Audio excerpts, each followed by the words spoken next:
High high ভাবি, তুমি দেখি বমি করতাছো। কিন্তু ভাবি, আমি তো এইটা বুঝতে পারতাছি না তুমি কার লগে কি করলা। ভাবি, তোমার এত বড় সাহস, তুমি আমার বউয়ের গায়ে হাত তোলো, আমার বউরে তুমি থাপ্পড় দাও। আমি নয় হাত তুলছি, তোমার বউ অন্যায় করছে, সে ছোট মানুষ, তাই আমি ওরে শাসন করছি। আর তুমি, আমি তো তোমার বড় ভাবি, তুমি আমার গায়ে হাত তোলা কিভাবে? মারবে না তো কি করবে? হ্যাঁ, তুমি যে তার বোর গায়ে হাত তুলছো সেটা কি তোমার মনে নয়? আর তুমি যে পেট বাজাইছো এটা কি ভুলে গেছো গা? কি প্রেগনেন্ট?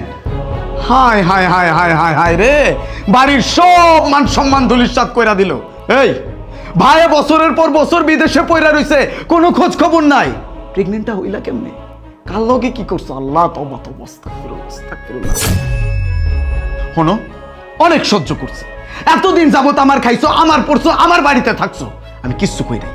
কিন্তু আজকে তুমি যেটা করছো, আল্লাহ মাবুদ, মানুষের কাছে মুখটা দেখামু কেমনে? আমি কোনো কথা শুনতে চাই না। আজকের মধ্যে এই বাড়ি থেকে তুমি চলে যাবা, কথাটা যেন মাথায় থাকে। চলো।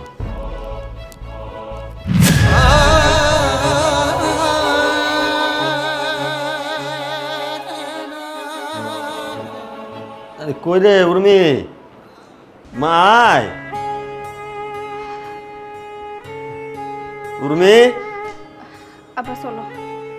আচ্ছা মা, আমার একটা কথা কত, আমি তোরে এর আগে কতবার কইছি আমার বাড়িতে চল, তোর এক কথা, তুই এই বাড়ি সেটা নড়বি না।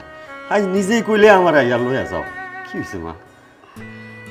আব্বা, এমন কিছু কথা থাকে সেটা আমি তোমার বলতে পারবো না, তবে এই বাড়িতে আমি আর থাকবো না। আমার স্বামী তো নাই, কোথায় গেছে আমি কিচ্ছু জানি না। এই বাড়িতে যদি আমি থাকি, ওরা আমার যে কোনো সময় মিথ্যা অপবাদ দিয়ে এই বাড়ি থেকে বাইর করে দেবে। তার চাইতে ভালো না সম্মানের সহিত এই বাড়ি থেকে চলে যাই। মারে, তুই আমার মাইয়া, তুই সারা জীবন আমার বাড়িতে থাকলো আমার কোনো আপত্তি নাই, চল মা। হ্যাঁ হ্যাঁ, সেই ভালো, নিয়ে যান, অন্তত আমাদের বাড়ির সম্মানটা বাঁচবে। এগুলো কি কইতেছেন মা? উর্মি এগুলো কি কয়? কি হয়েছে বুঝতে পারতেছেন না, নাকি জানেন না? ও, আপনি আবার জানবেন কিভাবে? আপনি তো আর আমাদের সংসারে থাকেন না। আপনার মেয়ে যে অকামটা করছে সেটার জন্য আমাদের সম্মান মাটির সাথে মিশে গেছে, ধুলিস্যাৎ হয়ে গেছে একদম। পেট বাজাইছে আপনার মেয়ে। একদিকে তো আমার ভাই বছরের পর বছর বিদেশে কি করতেছে তার কোনো নামগন্ধই নাই, খবরই জানি না, সে কোনোদিন খোঁজ খবরই নেয় না। আর এদিকে তার বউ মহারানী ভিক্টোরিয়া কার সাথে না কার সাথে পরকীয়া করে আসছে, পেটটা বাজায় নিয়ে আসছে। আর যখন আমার বউ বলতে গেছে তখনই আমার বউয়ের গায়ে হাত তুলছে। বাহ, এই নিয়ে যান। আপনি এগুলো কি কইতেছেন? আমি আমার মাইয়ারে জন্ম থেকে চিনি, হ্যাঁ রগে রগে চিনি, আমার মাইয়ার চরিত্র আমি জানি না? আর মানুষে কি বমি করলেই সে গর্ভবতী হয়ে যায়? আপনারা দেখি শিক্ষিত হয়ে অশিক্ষিতর মতন কথা কন। মানুষে কত কারণে বমি করতে পারে, পেট ব্যথায় করতে পারে, পেটের সমস্যা হইলে করতে পারে, পাথর পুতর হইলে করতে পারে, আর আপনারা এই এত বড় একটা অপবাদ দিয়ে দিলেন। আপনার মাইয়া কি করছে এটা আমরা খুব ভালো করে বুঝছি, আর কেন হইতাছে সেটাও ভালো করে বুঝছি। এত পেঁচাল না পাইরা নিয়ে যান। আর শুনুন, এই বাড়িতে না আপনার মেয়ে ছাড়া আরো একটা মেয়ে থাকে, সেটা হচ্ছে আমি। আর আপনার মাইয়া কিসের জন্য বমি করছে এটা কি আমরা বুঝি না? বুঝতে পারছি, যার স্বামী নাই তার কিচ্ছু নাই, কেউ নাই, অসুবিধা নাই, অসুবিধা নাই। দোষ যেহেতু আমার মাইয়ার, আমি আমার মায়ের লইয়াই যাইতাছি, চল।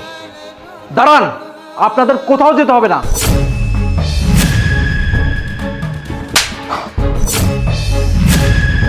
কি ব্যাপার ভাইয়া, আপনি আমার হাজবেন্ডের গায়ে হাত তুললেন কেন? আমি বলতে আছি তোমার হাজবেন্ডের গায়ে কেন আমি হাত তুলেছি। এই যে তুই কি কাজটা করলি বলতো? বাবার দেওয়া ব্যবসাটাকে নষ্ট করে ফেললি।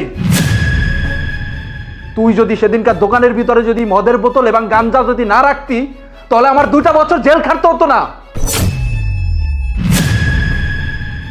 তুই যে অপরাধ করেছিস সেই অপরাধের শাস্তি তোকে পেতেই হবে। তুমি শুধু দোকান হারাইছো, আর আমি তো আমার নিজের ইজ্জতটাই হারাইতে নিছি। তোমার ভাই কি কইতাছে জানো? আমি বমি করতেছি এই জন্য নাকি আমি গর্ভবতী। আমার মাথায় মিথ্যা অপবাদ দিতেছে। তুমি নিখোঁজ হয়ে যাওয়ার পর থেকে ওরা আমার চাকরানির মতো খাটাইছে। সংসারের সমস্ত কাজ আমি করছি, তারপরেও আমার কোনো দুঃখ ছিল না। আমি মনে করছি আমার ছোট ভাই ছোট বোন রে খাওয়াইছি কাম কইরা, কিন্তু আজকে আজকে যেটা করছে ওরা তো খুবই অন্যায় করছে। আমারে মিথ্যা অপবাদ দিতেছে আমি নাকি অন্য বেটার সঙ্গে পরকিয়া কইরা আমি নাকি পতি হইছি। তুমি তো আমারে খুব ভালো করেই চিনো আমি কই ধরনের মাইয়া। ওরা ওরা আমারে 3-4 দিন ধরে বাসি খাবার খাওয়াইতাছে, আর এই বাসি খাবারের জন্য আমি বমি করতেছি।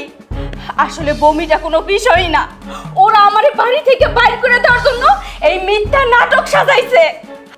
আমি বুঝতে পেরেছি, তুই তো অপরাধ একটা করেছিস আমার সাথে, তারপর তোর ভাবির সাথেও তুই অপরাধ করলি। না, তুই ক্ষমার অযোগ্য, তুই আমার ভাই হতে পারিস নি। তুই যদি আমার ভাই হতি তাহলে এই কাজটা কখনই তুই করতে পারতি না। বেরো বেরো, এই বাড়ি থেকে বের হ। তুই ভুলে যাস না এই বাড়িটা বাবা আমার নামে লিখে দিয়েছে, আর সেই বাড়িতেই তুই থাকিস। তোকে যদি এই বাড়ির কানা করিয়ে না দিই তুই কিছুই করার নাই তোর। এখন বের হয় বাড়ি থেকে, আমার বাড়ি থেকে তুই বের হ। ভাই আমি আমি হাত জোর করে মাপ চাইতেছি।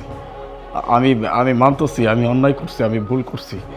এখন আমি তো তোমার ছোট ভাই না, অন্যায় কইরা ফেলাইছি, মাফ করে দাও। আর এমনিতেও এই বাড়ি থেকে যে বাইর করে দিতেছো আমরা যাবো কই, আমরা থাকবো কই, আমরা খামু কি? ভাইজান তুমি আমারও মাফ করে দাও। আমি আমি তোমার প্রতিজ্ঞা করতেছি আমার জীবনে কোনো অন্যায় কাজ করুম না। আর ভাবির সাথে যা করছি এটার জন্য আমি মাফ চাইতেছি। ভাবি আপনি আপনি আমার মাফ করে দাও। হ ভাইয়া আর ভাবি, আপনারা দুজনে আমাকে মাফ করে দেন। তোদের কোনো মাপ নেই। তোরা দুজনই যদি এখান থেকে বের হয়ে যাস তাহলে আমি খুশি হব, আমি অনেক হ্যাপি হব। দাঁড়াও, এই বাড়ি থেকে কোথাও যাবে না, এই বাড়িতেই থাকবা। বলতেছিলাম কি, ওরা তো ওদের ভুল বুঝতে পারছে। তাছাড়া ওরা যদি এই বাড়ি থেকে চলে যায় তুমি কি তোমার সাজা ফেরত পাবা? ওরা এই বাড়ি থেকে গেলে তো ওরাও সাজা পাইব। আর তুমি তো বড় ভাই, আর ভুল ক্ষমা কইরা দেওয়া এটা একটা বড় ভালো কাজ। তাই বলতেছিলাম ওরা এখানে থাক, ওদের আমরা আর একটা সুযোগ দিই। আমি তোমার কাছে অনুরোধ করছি।